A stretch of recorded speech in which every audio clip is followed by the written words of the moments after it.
Hi mga ka-Faith! Ano nga ba yung basic skills na kailangan ng isang virtual assistant? Akala mo ba kailangan mo agad maging expert para maging virtual assistant? Well, hindi sa totoo lang. Ito lang naman yung kailangan mo eh. Una-una, communication.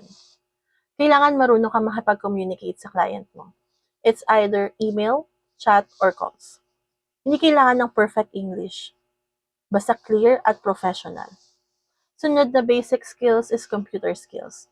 Diyan na papasok yung Google Docs, email management, calendar management, Excel, kasi yun yung mga araw-araw mong gagamitin. Kailangan mo rin maging organized at time management para maayos ang task at ma-meet mo ang deadlines. Next is attention to details.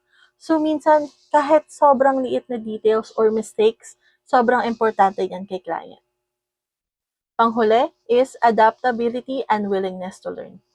Iba-iba ang clients, iba-iba ang task, at iba-iba ang way or approach natin sa bawat clients. So learn how to adjust. Depende sa client mo.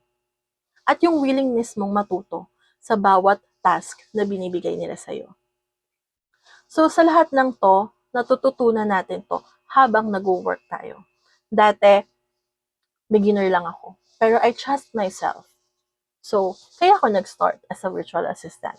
So, kung kaya ko, kaya mo rin. So, follow mo ko for the next video. Ituturo ko naman kung paano makakuha ng first client. So, yun lang mga ka-Faith. Salamat. See you again. Bye-bye!